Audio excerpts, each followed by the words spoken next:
back to the kitchen. I'm Molly from the blog Plum Branch Home. Today I'm showing you how to make my sourdough chocolate chip pistachio cookies. These things are amazing. Come on, let me show you how to make it. We'll begin with 8 tablespoons or a half of a cup of butter. You want to make sure this is softened so it's easy to combine. Just gonna add that in, along with 3/4 of a cup of cane sugar. You could also use regular refined sugar if you choose, as well as 1/4 of a cup of brown sugar. You wanna make sure it's packed into your measuring cup when you measure it. But after those 3 ingredients are in here, we're gonna take an electric mixer. You can do a stand mixer or a handheld, and we're gonna cream this together for about 2 minutes. I'm gonna first break up this butter a little bit. You don't want that huge thing flying around.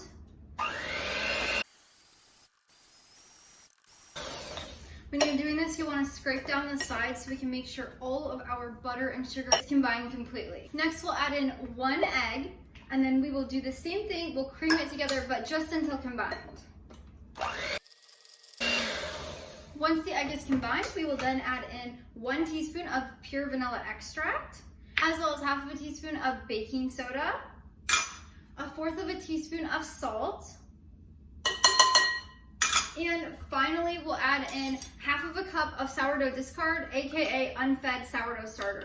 You could use fed starter for this as well, but you just don't need a rise, so that's why you can use discard instead.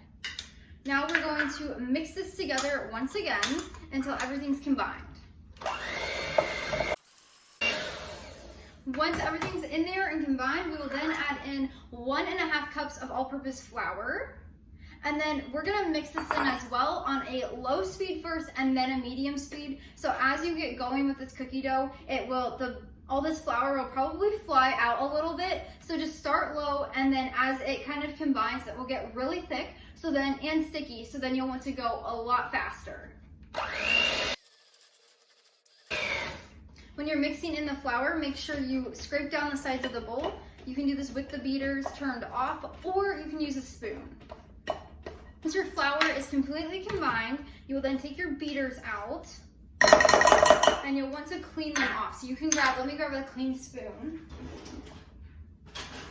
You can grab a spoon or a spatula to help you get all this excess dough out of here. And it will be sticky. So your cookie dough at this point is gonna be a little bit sticky. That's exactly what you want. We're going to add in our chocolate chips and pistachios next, and then we'll stick it in the fridge for an hour to chill, and that will set everything up. It is gonna be so good. So once you have most of that cookie dough off, you're just gonna set your beaters aside. Just like to get all the excess. And then we're gonna add in 3/4 of a cup of semi-sweet chocolate chips. You could also use milk chocolate, but the semi-sweet is a little less sweet and sugary, so I love the balance. And then we're also gonna add in half of a cup of chopped pistachios. You can buy them like this, or you can just get a salted roasted pistachio at the grocery store, and then just bring them home, get them out of the shells, and do a rough chop with a chef's knife. This is exactly the kind of consistency that you're gonna want, if you guys can see it. So they're just gonna be like small pieces. But we're gonna add those in, just half of a cup, and then we are going to take a spoon or a spatula and we're gonna mix this in. You don't wanna use your beaters because then it can break up your chocolate chips. It's just so much easier to stir it in with a spoon. Just gonna fold those in. Once you have it all mixed together, then you're going to grab a lid, or you can use a saran wrap. We're gonna put this on, and then you're gonna pop it in the fridge for 1 hour up to 24. So it only needs to refrigerate for 1 hour, and then you can continue the recipe. If you would like this to long ferment and have more sourdough benefits, so the starters will basically ferment all the other ingredients in here, I would leave it in there from 12 to 24 hours so you can get those benefits. But for now, just for the sake of this recipe, I'm gonna do the minimum of 1 hour, and then I'll meet you back here. Now that you've spent at least an hour refrigerating your dough, you can preheat your oven to 350 degrees Fahrenheit and line a cookie pan with parchment paper. And then we're going to grab a cookie scoop. This one holds about a tablespoon. So what we're gonna do is we're gonna scoop our cookies, and we're gonna do about 2 tablespoons of dough. So you can either do 2 scoops in one ball, or you can just do a gigantic scoop with this kind of overflowing. Totally up to you. But what we're gonna do is we're gonna do about 2 tablespoons per cookie, and then we're going to place them 2 inches apart on the sheet pan. So we're just gonna do that until all of our cookies are used up. I thought this was the perfect day to make these cookies. It is snowy outside here in Tennessee in the middle of February. That does not happen very often. So we are very excited about the snow. My husband and I both grew up in northeastern Indiana. So we grew up with a lot of lake effect snow and it's freezing all the time. So moving down here to the south to Tennessee has been quite an adventure, and the summers are hot, but we enjoy the winters. They are much more mild. There's just something about baking cookies on a snow day. We've filled up 1 sheet pan, so we have 8 on here. So I'm gonna grab my second one. You can try to squeeze more on there, but I recommend getting the second sheet pan just to make sure cookies have a lot of room. But if you're gonna do 2 scoops, so like 2 1 tablespoon scoops, you can just put them on top of each other and then squish them down with your scooper, if that makes sense. Once you have all of your cookies scooped, we're gonna place these in the 350-degree preheated oven for a 15 to 18 minute bake, depending on how gooey you like the center of your cookies. I recommend baking them at 18 minutes to be completely cooked.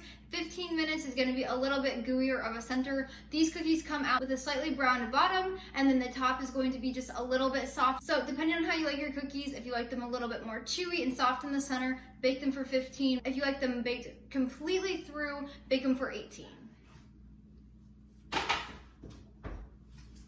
This recipe makes 10 to 12 cookies depending on how big your scooper is. You can make them a little bit smaller, just cook them 2 minutes less. If you want to make them bigger, you're more than welcome to, but these cookies are the perfect size. So 2 tablespoons per cookie will make about 12 cookies. While those bake, I'm gonna clean up. The cookies are fully baked, so what we're gonna do now is we want to get them off of their pan as soon as possible. So I like to just pull them right off of the pan with the parchment.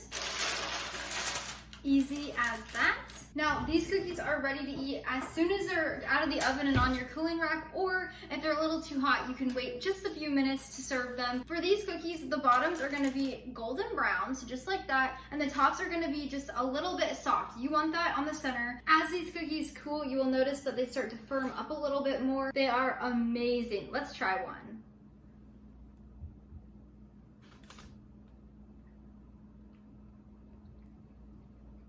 Ooh, they are so good. You get the salty pistachio with the sweet cookie and the sweetened chocolate chips. They are so good. Definitely a favorite in our house.